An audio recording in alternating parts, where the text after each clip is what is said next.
Welcome to Spoiler Piece Theater, the podcast that doesn't give a shit about spoilers. We just want to talk about the movies. My name is Evan Crean. My pronouns are he, him. I am co-chair of the Boston Online Film Critics Association and co-author of your 80s movie guide to better living. My name is Megan Kearns. My pronouns are she, her. I write film reviews for Edge Media Network. I'm a member of the Boston Online Film Critics Association, and I'm a member of Gallica, the Society of LGBTQ Entertainment Critics. And I'm Dave Riedel. I'm a member of the Boston Online Film Critics Association. My pronouns are he, him, and I thought, I always, at the beginning of the show, I always think, oh, it's the end of the show, because I don't know where I am most of the time. So I'm like, there's something that's supposed to come after my pronouns, and I'm like, nope, that'll be in about an hour. So forgive me. Nothing to forgive, but you're forgiven. Yeah. Thank you. So on this week's show, we have 3 movies we're going to be talking about. Before we dig into those, we just wanted to mention that over on our Patreon this week, we are talking about the Steven Spielberg film Close Encounters of the Third Kind. And we had a really fun conversation about that. So if you're a patron, definitely check that out. And if you're not a patron, consider joining. Get access to exclusive audio we do each week. We get you get bonus episodes. You can vote in polls, all kinds of good stuff. And so definitely check that out at patreon.com/spoilerpiece. For this week's movies, we're going to be talking about the horror movie Pearl, the detective mystery whodunit comedy, See How They Run, and the, I would say, drama, thriller, God's Country. And we're going to start with Pearl, which is a prequel to the recent film X. It is written and directed by Ty West. It looks like it's co-written by Mia Goth, who stars as Pearl. And the one sentence IMDb is the story of how Pearl became the vicious killer seen in X. Dave, you saw this movie. I did. How was it? Well, as you, I don't know whether you recall, so I'll give you a refresher. Listeners, I don't know whether you recall. I was not in any way a fan of X. It just kind of pissed me off from start to finish.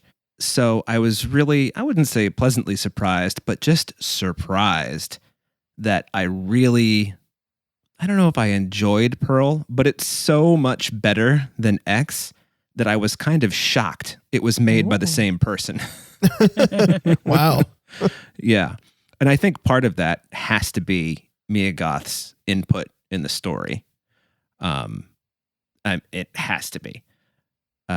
Also, Pearl is not a tribute / send up / whatever of mid to late 70s low budget horror. Pearl is presented as, it takes place in 1918 at the end of the First World War. It is presented in vibrant, Technicolor-esque film. It doesn't feel like a horror movie, except, when Pearl kills a bunch of people. Except when the killing starts. Yeah. But the thing about it that's interesting about this is every time she kills someone, you, the audience, know it's coming. And so do the characters. That's what's interesting. Oh. The killer's, correction. Nobody thinks that Pearl is going to kill them, but they are afraid of her because she's got this weird malevolence that everyone around her can feel. And even if they don't feel it at first, if they spend enough time with her, they're like, there's something about you that just makes me feel icky. So, yeah. And I will just say that Mia Goth is great. She kills lots of people. I think she kills 4 people. And she has a great, I want to say 6-minute unbroken monologue toward the end of the movie. She's gone to audition for this part in a dance troupe that's going to be touring Texas, which is where the movie takes place, to I don't know what the purpose of it is, to bring joy to the boys coming home from the Western Front. I don't know. But she doesn't get chosen, and her sister-in-law does, or it's actually not clear whether her sister-in-law does. Her sister-in-law just finally says, yes, Pearl, I got the part, because Pearl's like, I'm happy for you because you got the part. And her sister-in-law keeps saying, but Pearl, I didn't get the part. But like, not in that like, I totally didn't get it. She's like, no, seriously, I didn't get the part. And then finally she's like, yes, Pearl, thank you. I'm so excited. And then Pearl kills her. As you do. Yeah. But anyway, toward the end of the movie, after Pearl has not done well at this audition, which is, of course, done from her point of view, where she's given the best dance performance of all time, and you're watching it from the audience going, oh, the judge is watching this, like it's America's Got Talent. They ain't going to be buying it, and they do not. But afterward, when she's speaking to her sister-in-law, Mia Goth has this very long, unbroken take of her just kind of falling to pieces about the direction her life is going, and how she's angry at Howard. If you remember Howard, her husband from X, angry at Howard because he, they got married, then he got drafted and, went to France, and, she hasn't heard from him lately, and, she wants to get off the farm, and she's got this domineering German mother. And so it's just a snot-filled, eyes full of tears. I can't believe that somebody was able to pull this off in one unbroken take. And also how horrifying, but also how heartbreaking some of it is. So, Ooh. Because the thing about Pearl is, well, it's like we were saying, what was the movie where I was like, hey, congratulations, you made me feel bad for a killer. What was that? Orphan. First kill. Orphan, that's right. In a way, not as skillfully done as Orphan First Kill, but you feel badly for Pearl's situation. She just doesn't want to be a Texas farm person, and she sees no way out of it, and nobody wants to give her a chance to get out of it. So that is sad. It is sad. Sounds of course. Rough. She does set her mother on fire, but oh God. Yeah. Admittedly, it is an accident, but afterwards, when she does that and she's put her mom out, she realizes that, oh, my mom's out of the picture now. I have my ticket. I can. So that's not how the movie ends, but the movie ends with her husband Howard coming home and Pearl greeting him with a rancid dinner and her dead parents at the dinner table. Yikes. Yeah. Wow. And this, smile that she holds, for a good 2 or 3 minutes while the credits roll. And you just think to yourself, how is Mia Goth pulling that off without bursting into laughter? Because it's crazy. Anyway, I would recommend it. It doesn't even feel like it's the same film series as X. So Interesting. yeah. I mean, basically the only thing that's the same is, Pearl, obviously, although you don't really see much of her in X. And then the location, and there Same is farm, an alligator in, I don't know how long alligators live. So there's an alligator in the pond in this one too. So Good to know. anyway, yeah, I'd recommend it. All right. I'm shocked. I was always, too. Yeah, I believe that. I'm always here for a complicated villain, even when you feel some empathy or sympathy for. So yeah, this sounds great. And Mia Goth always is fantastic, so I'm excited to see She's it. really something in this. I've always kind of been on the fence about her. Oh, really? Although the space Surprised. movie where she's a prisoner, the Claire Denis High movie, Life. she's really good in that. I love her movie. in High Life. Yeah, she's great in Emma. She's great in High Life. I thought she was great in X. Yeah. I always like her. Yeah, I love Emma. I think some of the casting choices in that are not Questionable. amazing. Yeah. Yeah, I would agree with that. But I think her casting is great. Yeah, she's fine. That's fair. But I'm so excited. I'm so glad you liked it, Dave. Yeah, I am too. Because I didn't want to go to it, but I was just like, I feel like I should see it because I saw X and Ty West as a filmmaker people care about. I'm neutral on his work. I think the best thing that he's done still is getting the arrow through the eye or the bolt through the eye in You're Next. But whatever. God, I love that quite movie. memorable. Yep. Yeah. Indeed. Okay. Well, you spoiler pieced me into wanting to see it. So good job. Me too. Yay.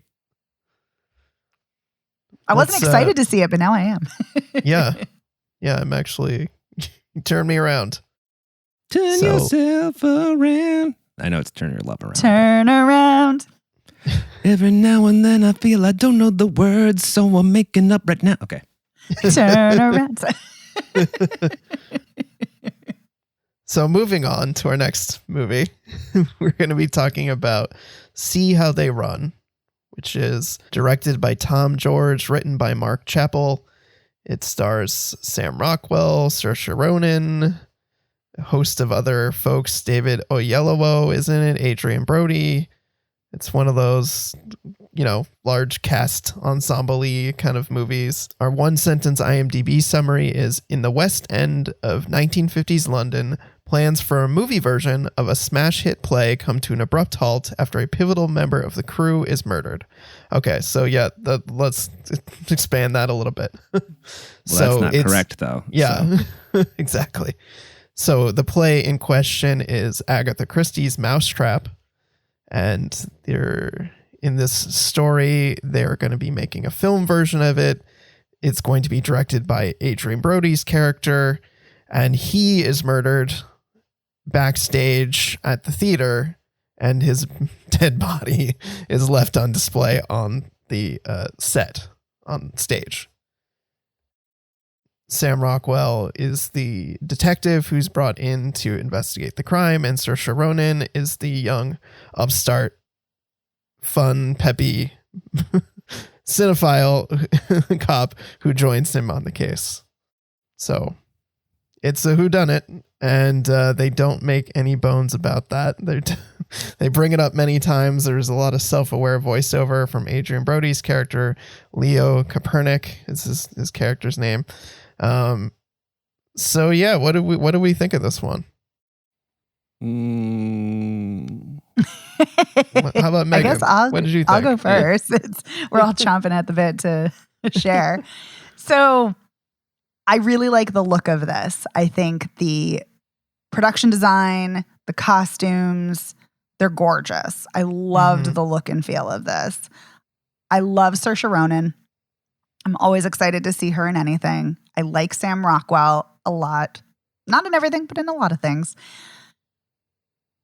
I found parts of it amusing, and I like a whodunit, and I'm here for kind of a meta, self-referential film too that's kind of, poking fun at the tropes of a genre. Mm-hmm. But it's very slow. Very slowly paced. I wish this was much better written. And that's the thing. When it's a mystery, it hinges on... I would argue any film hinges on great writing. But certain films can get away with kind of so-so writing if it's really stunning cinematography or great performances. It can kind of elevate a so-so script. But especially in a mystery, you need really, really sharp writing. And it just doesn't have that here. And I liked parts of it, but I wanted it to have a lot more charm. And I felt like it should have a lot more charm considering the cast, the look of this, and what it was going for. Interesting.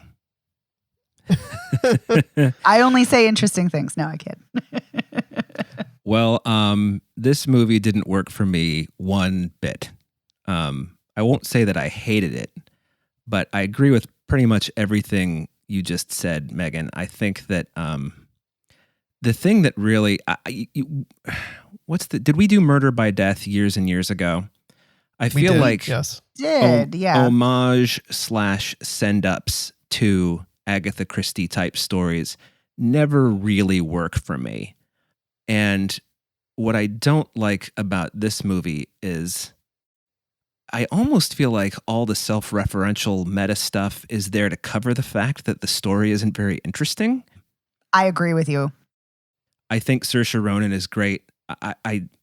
I feel like this is the kind of part that she could play in her sleep. I don't think it was a challenge for her. It just seems like, and even though she doesn't seem like she's phoning it in, it seems like she's phoning it in. I like Sam Rockwell a lot, and I think he's actually quite fine in this part. But the part is just like, there's nothing to it. There's nothing to these characters. I know that the mystery is supposed to be more important, and that the mousetrap has a twist ending, but the whole idea that the killer in this is like this weird loose connection to there were these twins, and like it's just so stupid. It's actually stupid, you know? And I just think, what a fucking waste. And also to see Adrian Brody, arguably a prick in real life, playing a prick on who knows whether the rumors are true, but there are lots of rumors out there about him. And so when I saw him playing the asshole in this, I was just kind of like, well, this seems appropriate. And he does it very well, but I just kind of, I don't know. Even that the characters, they're just stock, and poor David Oyelowo, like having to, sashay around and do all that. Like it's just so, everything was so archetypal and gross, I'm sorry, I can't get over sashay around. You're so right. It's so true. Yeah, but it's just like he deserves so much better. It's like the director said, we're going to do a send up, so just do the archetype. That's what it feels like. And too bad.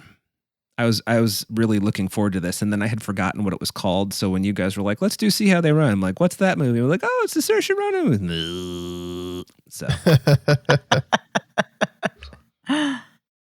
Dave, I agree with everything you said. Yeah, that's where I come down. Thank you. You're welcome. Evan, what did you think? I think I might have enjoyed this just a little bit more than you, Megan, but honestly, not that much more. I think there's some pretty big problems with this movie. I agree with you that the costumes are good looking, and I like the set and art direction. I found the characters kind of lacking. Like you said, Dave, the main characters feel like they're relatively one-dimensional. I think they have a good rapport. I think the actors have a good rapport, and the characters have a good on-screen chemistry. And so I think maybe that helped me enjoy it a little bit more. Their interactions to me were fun and funny, and there were a couple times where I chuckled at the kind of cheeky sense of humor in this movie. But I also found it slow, like you did, Megan. Like shockingly slow for a movie that was like, I think, an hour and 40 minutes. It felt quite long.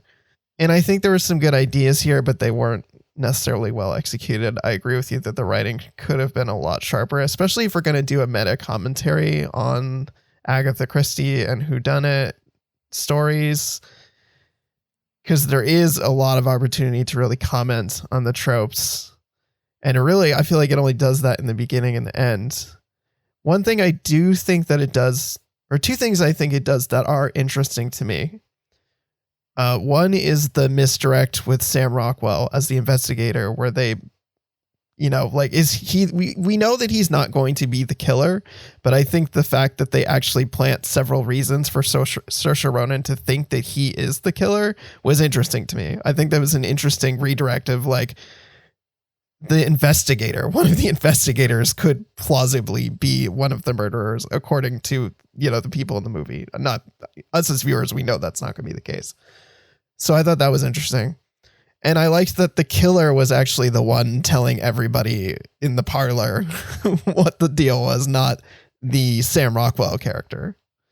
As they mentioned, like the trope of like the inspector or whoever is like, oh, let me tell you how everything's going. No, this time the killer is the one doing it, and Sam Rockwell doesn't even get there till later to try and stop the killer.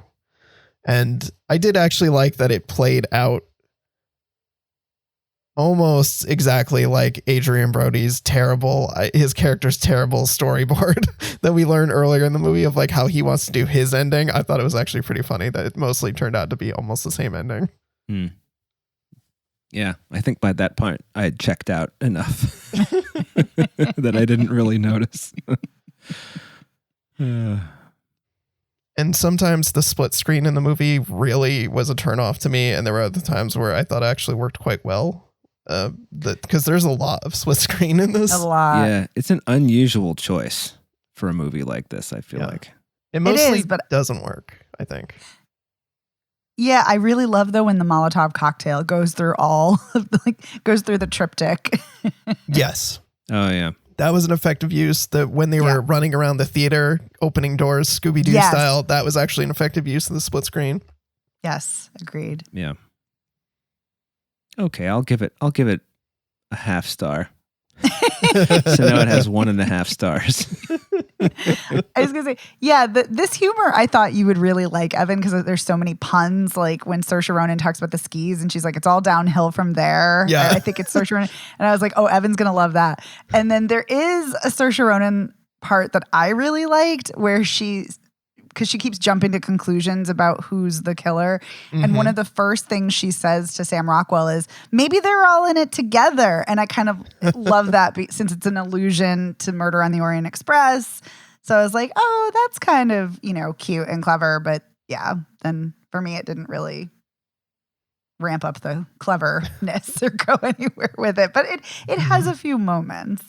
It does. You're right that I enjoyed all those puns in the beginning, and I did enjoy that line as well. Like maybe they're all in it together. I really liked when she was bribing the guy at the police station with the tin of biscuits. Oh, Yeah. I thought that was cute. all actually quite very funny. Like the way she slid the biscuits over, and then as he was like refusing to answer the questions, was starting to like slide them away and put the lid back on. Oh, okay, I've got one part that I liked too. Ooh. Wow. When Saoirse Ronan and Sam Rockwell were discussing her notebook, and he says, "Do you write everything down?" And she says, "No, not everything, just, And then she explains her method, and he says, "So everything then." And she's like, well, yes, Well, everything. That was cute too. I agree with you, Dave. Yeah.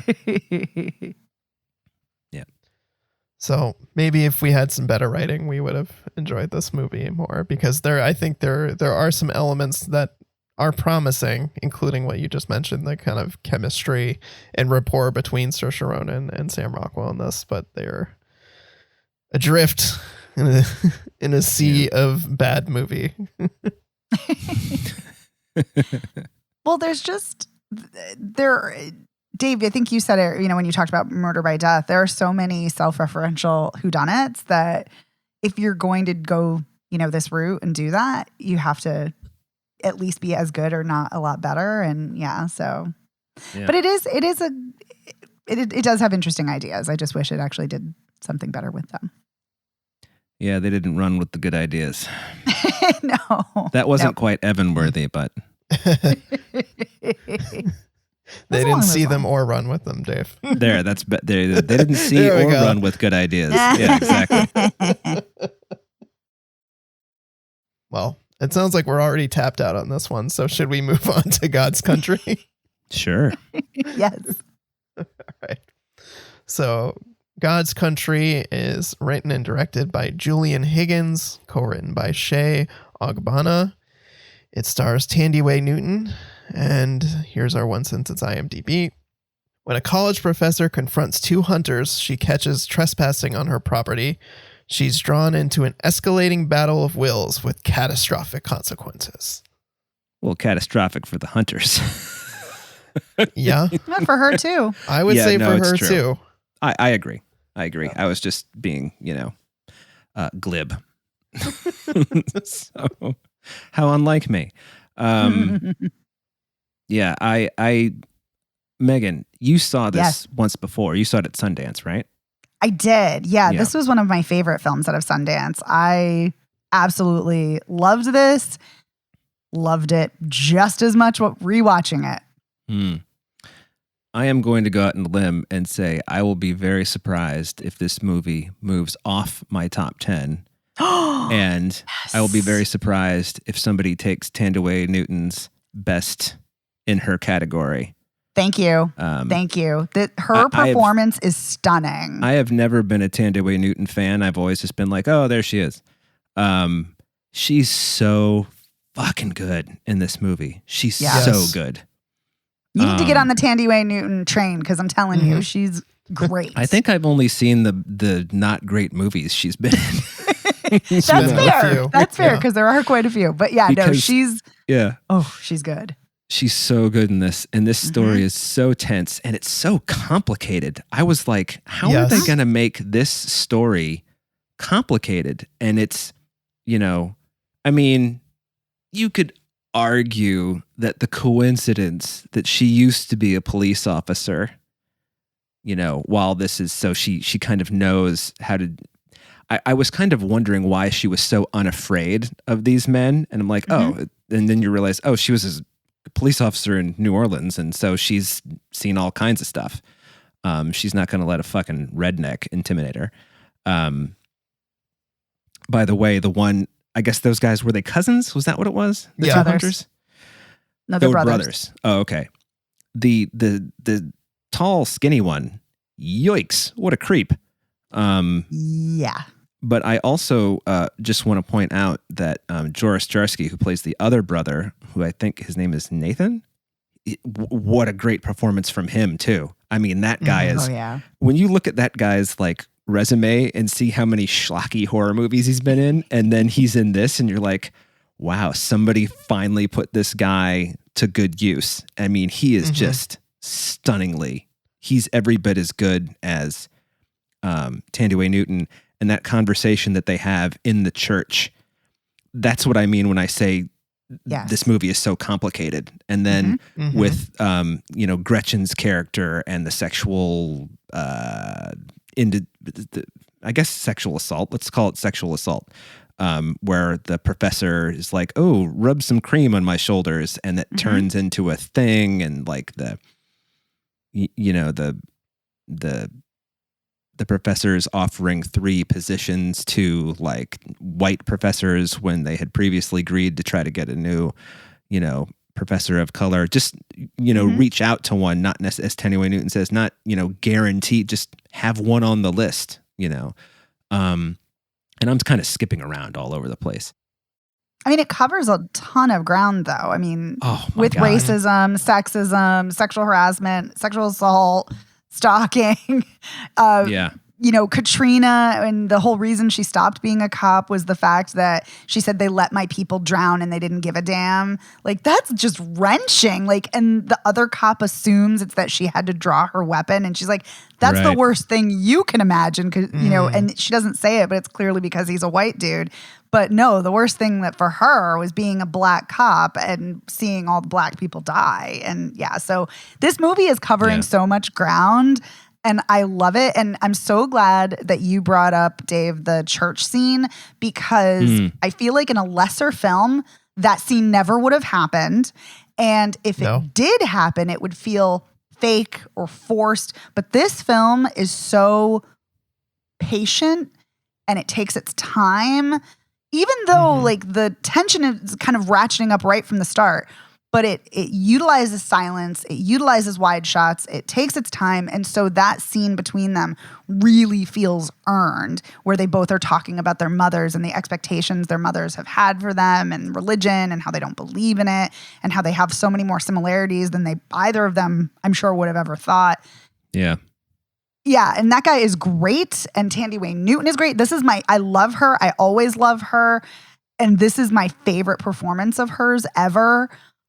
Yeah, oh my God, I love this so much. And the ending, the last 5 minutes of this film are just gutting. And I remember being floored by it when I first saw it months ago, and I was almost equally as floored rewatching it, even though I knew what was coming. And Yeah. it's You know, just so good. Good. I got to a point, you guys are going to be surprised. I got to a point where I was thinking, maybe she's actually not going to kill these 2 guys. And Yeah. then when she just shows up outside the door with the shotgun, I was like, well, I guess I was wrong.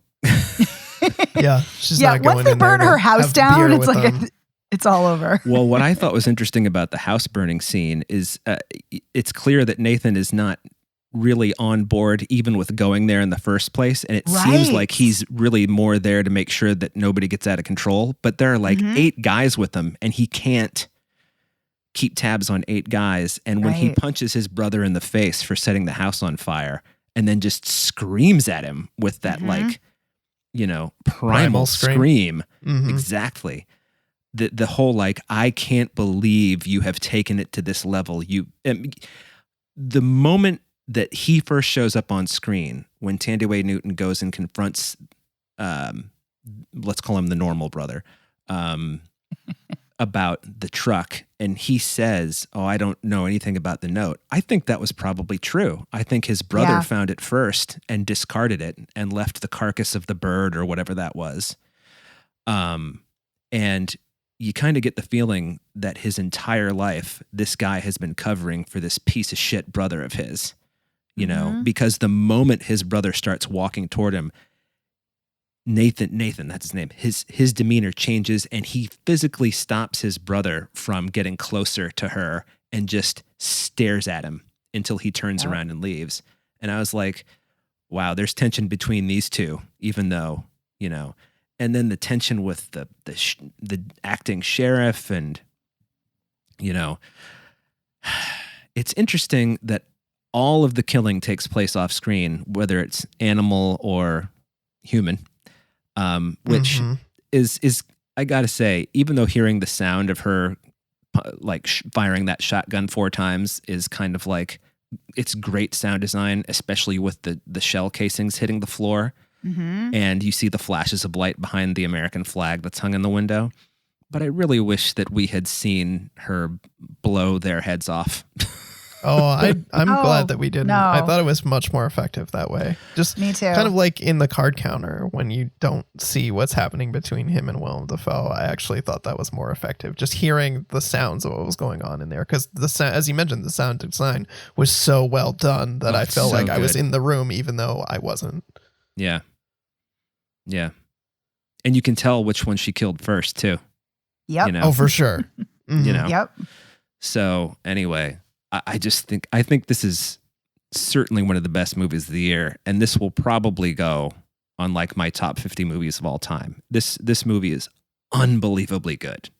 It's amazing that. that Yes. movies this good can come out in a time like this when so many movies are just so bad or mediocre at best, I'm so glad you said that. And I think it's interesting since this is based on a short story, and the short story, it features an older white guy.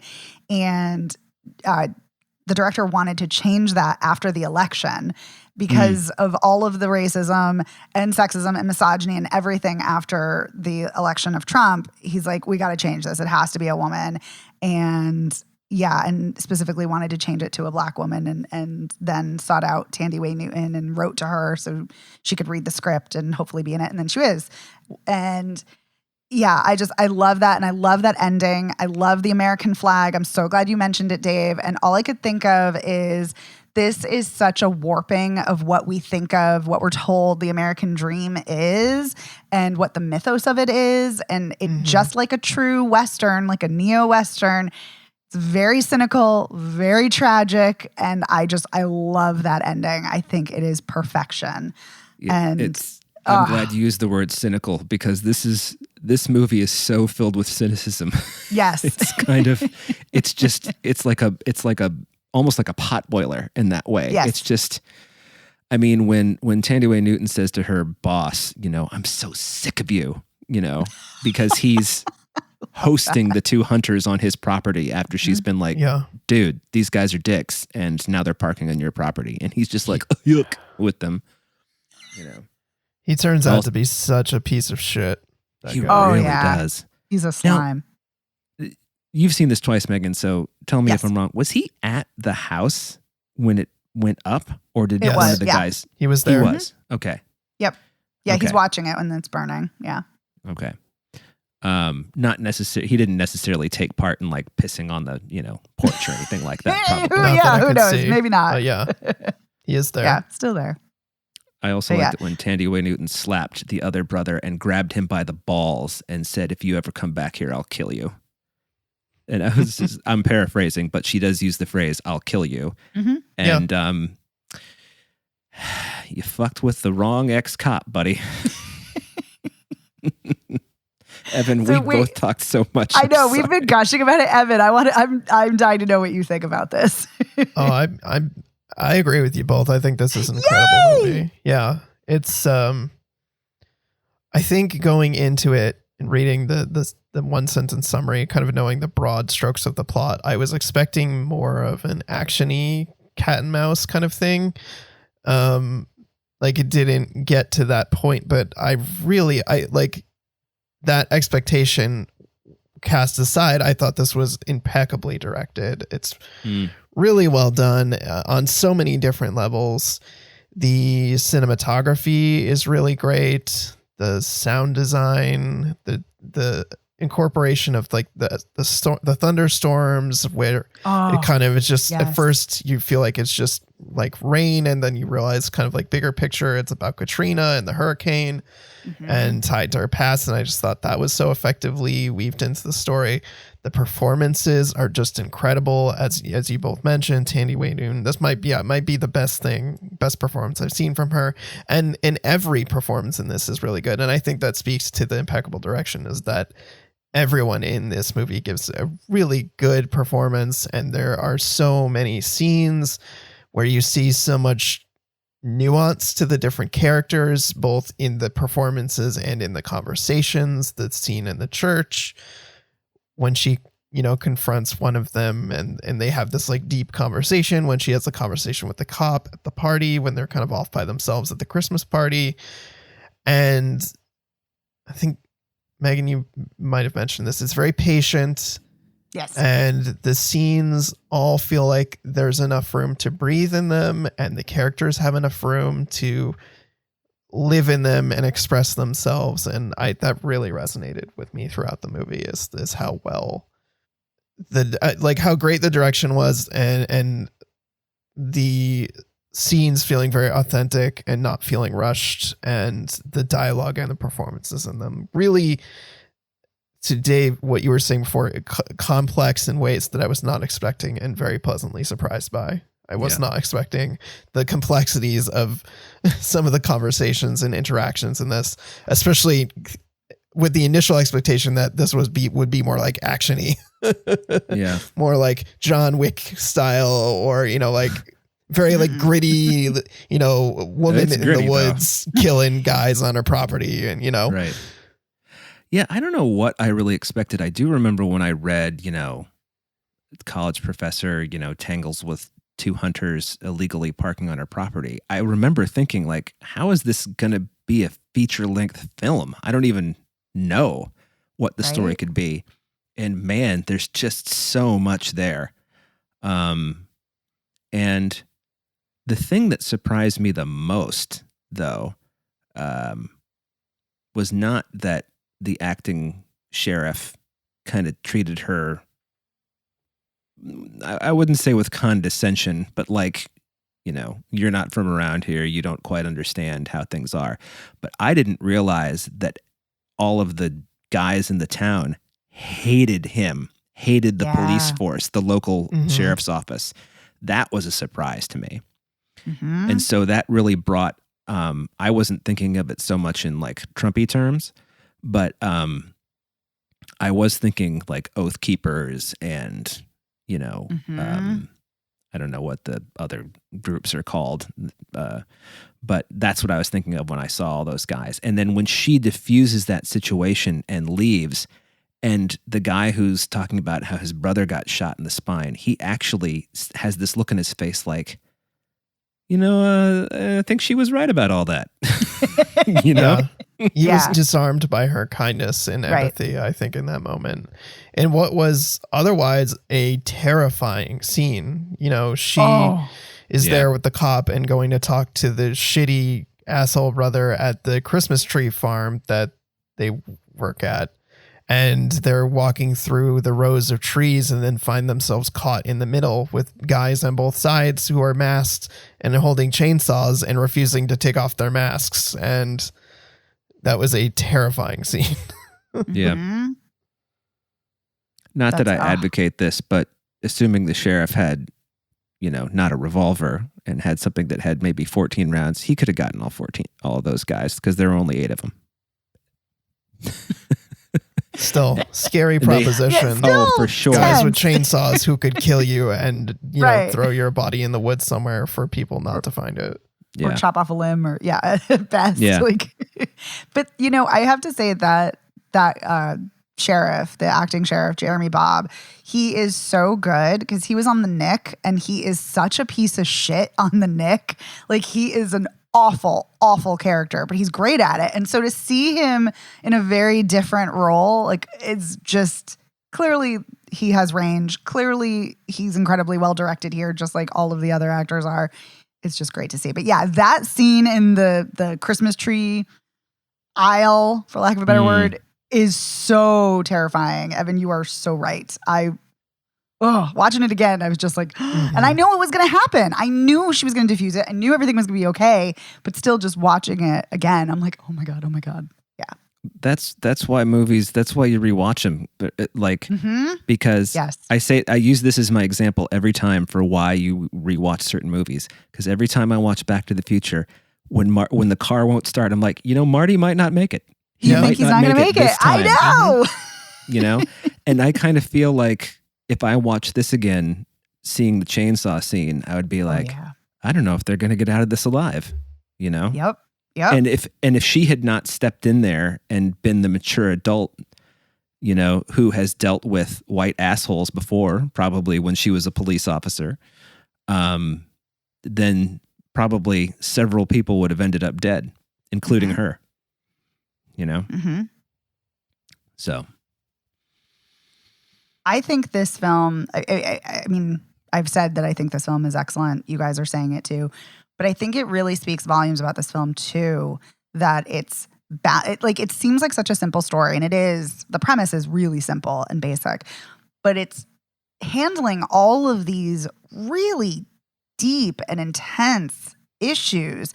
It's dealing, with grief and with racism and, all the other things that we've been talking about, and power dynamics and gender and like all of these things. And it never feels heavy-handed.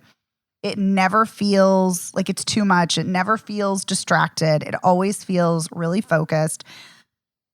I could sing the praises of this film for hours and hours. I love this so much. I was so excited to talk about it with you guys. I was so excited for you guys to see it and to hear what you thought. And I'm so glad you love it too. I'm so excited. yeah, I think you may have, even both of you, I may have come around to the whole not seeing the final two deaths on screen. Yeah. Although I do wonder what's going to happen to her now. I mean, yeah. yes, Yeah. that is where that story concludes, Mhm, because, they burned down her house, and did they ever mention which state they're in? Are they in Wyoming, or are they, is anybody, I don't remember, but I kind of wonder what her defense is going to be at trial, because she picks up that beer with her bare hand. Mhm. She does. So unless she takes it with her, you've left DNA at the scene. So, and But everybody it's almost in like town. she doesn't care. Yeah, I kind of feel like that's that the too. sense that I get too. She's literally has nothing left to lose at this point. Her house Right. is burned down. Her mom's dead. They killed her dog. By the way, we Right. content warning: dead animals in this movie, including dead dogs. So just know Yeah. that that's going to happen. Dave did mention that, to Dave's credit. And and so she has nothing left at the end. But still, though, that when she goes in there, kills them, and then sits on the stoop and has that beer. Oh my God, such incredible acting in that scene. So much you can see so much in her face and read so much of what's going through her mind. And that moment where she just takes a big chug of that beer. Yeah, I don't know what's next for this character. She probably, I could see her turning herself in and being like, you know what, I did this, done. And I don't know Yeah. what her defense would be. I don't know whether they would cut her any kind of slack. They probably wouldn't. I think that speaks to the movie being kind of cynical, like you were talking about before, being very cynical about the American dream, about our country, about all kinds of just awfulness baked into our society. Not that I Yep. condone her putting one in the chest and then one in the head of each of them, but I think in some states she could reasonably make an argument, well, they burned my home down, so I feared for my life, so I know where they live, so I went and I took care of them. I mean, that's, talk about glib, but, Yeah. you know, I don't know. It's a very strange, yeah, it's kind of funny how her body language works in that scene, you know, when she's standing there with her back to the camera and basically you can only see her from like mid back down, and what you're most focused on is the shotgun, or at least I was. And her body is like, I wouldn't necessarily say tense, but she's rigid and she's determined. And then when she comes out of the house, she is broken, you know, like her body language has changed entirely. And it's not relief. It's just like, it's just more like, this is what it's come to, you know? Yep. So hearing you talk about, sidebar, the state they're in, it's Montana. Montana, okay. They don't say it. I don't think they actually say it, but in the press notes, Julian Higgins said they filmed in Montana. So okay. I don't know if it's supposed to be a nameless state. I don't know if it is supposed to be Montana. But yeah, it's Montana that they filmed in. But hearing you talk about it, Dave, and I think what you're saying, I think you're so right. And it reminds me of, and this is a very controversial film, but for many reasons, rightfully so. But it reminds me of the end of Zero Dark 30 when Jessica Chastain sits there and it's very clear it's not a triumph. Like she's very much the same. Like her, like what the hell was her life's purpose for? It's for nothing. And so it's not relief. It's not joy. It's just, I'm fucking exhausted. I'm broken. And I think this film does that in a better way. But yeah, it's very clear that, and interestingly, watching her body language when she walks in, you're totally spot on. She is determined. But I almost kind of feel like the way she's walking in is very slow. It's kind of like, well, I got to do this. Like, it's almost like she feels like she just does not have another choice. Like, it's just, this is where her life has propelled her. This is the path that has just led her here. And it kind of reminds me of the conversation that she and Nathan have in the church when they're talking about, you know, who you really are, and do you think you ever get to choose who you are, or is it just all that's been laid out for you already? And I think that's such a telling line, and I think that really speaks volumes here too. Oh my God, I just love this movie so much. We could just dissect it and dig in so much. Oh, I love it. Yeah. I'm loving your enthusiasm for it. So. Oh, thank you. I'm just so excited this is finally out because I'm kind of shocked. I didn't hear a lot about this out of Sundance. And for me, this was one of my favorites. And so I was really surprised. And I'm so excited to like really like share and have conversations about it because I don't think I've actually talked about it with anybody yet. So, and I love you guys and I'm so excited to talk about it with you too. Yeah, I knew this would be a fun one to talk about because it's just so dense in a good way. You know, there's just a lot under the hood of this movie. Not a wasted moment in this movie. The opposite of See How They Run in that regard. You know? Yeah. And this movie, by the way, is the same length as See How They Run. This movie is 97 minutes long. And See How They Run is 98. See How They Run feels like twice as long. Yeah. Yep. I mean, granted, very different stories, or stories in air quotes for See How They Run. But just, this is kind of a masterclass in like, you know, make every shot. Everything is so deliberate, just deliberate. So. One more thing I wanted to say about the animal killing, which I am really glad that, Evan, you always give that warning because it is a super important one.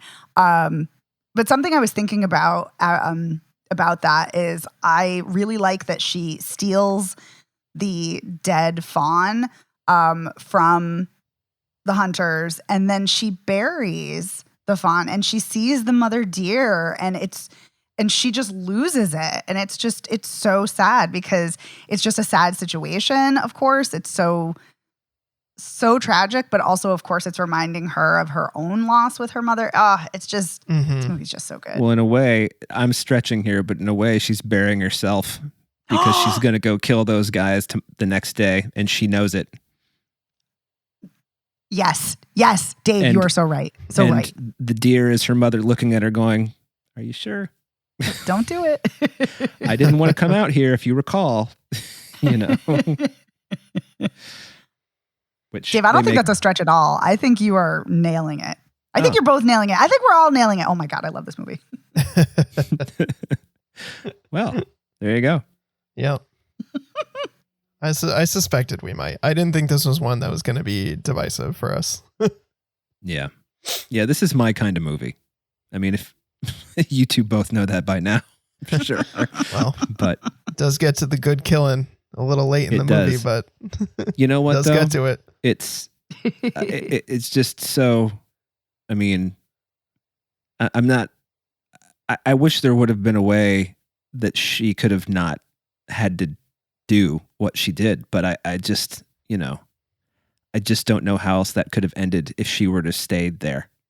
Yeah. You know, given what they perpetrated on her. Yeah, they were literally willing to take everything from her. So I don't know how you could continue to exist in that space. Yeah. Yep. Well, that seems like a nice somber note to go out on. Sure. Let's do a quick recap of the movies from this week. So we've got Pearl, which I believe is in theaters. Yes. Dave. Yay. Go see Yep. Pearl. If you're into that kind of movie, that is. If you're into that kind of movie. Okay. See How They Run, also in theaters. I think I'm going to guess that we would not recommend this movie. Nope. Can't recommend it. Yeah, even though I had some fun, I can't recommend this one either. I did not enjoy it enough to recommend it. It's a shame. Hmm. And then I think you all know where we land on God's Country, which is also in theaters. That's a hell yes from all three of us. Oh, for sure. God, yes. Yeah, it's really good. It's a really good movie. Really well done. Pleasantly surprised me in a good way. Not that I was expecting to be bad, but like I said, I had a different conception of what this movie was going to be. And even though it was not that kind of movie, I was just, wow, there's a lot here. There's a lot going on. I was really impressed by it. Yeah. Great stuff. All right. That wraps up this week's episode of Spoiler Piece Theater. Want to say a huge thank you to our editor, Otto Clammer. Otto, thank you so much for making us sound great week after week. Thank you, Thanks, Otto. Otto. You can find the show wherever you get podcasts, but you can also find us at our website, which is spoilerpiece.com. We are all over social media. We're Spoiler Piece Theater on Facebook. We're at Spoiler Piece on Twitter, Instagram, Letterboxd. If you want to get in touch with us, there's a couple ways you can do that. You can email us, spoilerpiece@gmail.com. Tell us that we're totally wrong about See How They Run, and there's just so much brilliance there that we're missing. Or tell us that you also really enjoyed Pearl and God's Country, and we can have more extensive conversations on the themes, especially in God's Country. I didn't see Pearl, so I don't know how dense of a conversation that would be, but God's Country definitely got some stuff to talk about. Yeah. And you can also give us a call. At 862-21-PEACE. Can leave us a voicemail. You can send us a text. We'd love to hear from you, even if you just want to say hi, or if you recently bought some Spoiler Piece merch, and thank you to those who have. You feel free to send us a photo of your Spoiler Piece merch. We'd love to see those. We'll post them on social media, or you can tweet at us, or whatever you want to do. If you like the show, please rate and review us by going to ratethispodcast.com/spoilerpiece. That'll take you to your platform of choice. We really appreciate that. Helps more people discover the show. It gives us some cred out there in the podcast world. And if you really, really like the show, please consider joining our Patreon. As I mentioned at the top of the show, this week's exclusive audio that we do for our patrons, we talked about the Steven Spielberg film Close Encounters of the Third Kind, which I had not seen before. And it was a really fun conversation, and you get all that kind of stuff when you sign up to become a patron. You can vote in polls. You get access to our back catalog of bonus episodes, which is well over 200 episodes at this point. So you get lots of good stuff there. And we want to say thank you to the people who are our patrons. And if you're interested in joining and becoming a patron, just go to patreon.com/spoilerpiece. So thank you for tuning in this week. My name is Evan Crean. I am co-chair of the Boston Online Film Critics Association and co-author of your 80s Movie Guide to Better Living. You can follow me on Twitter, Instagram, and Letterboxd as Real Recon, and that's real as in film reel. My name is Megan Kearns. I write film reviews at Edge Media Network. I'm a member of Boston Online Film Critics Association and Gallica. And you can follow me on Twitter at OpinionS World or on Instagram and Letterboxd at The OpinionS. My name is Dave Riedel. I write and I talk about movies. I'm a member of the Boston Online Film Critics Association. And you can find me on Twitter, Instagram, and Letterboxd at Dave Sees Movies. See you next week. Bye, everyone. Bye. Bye.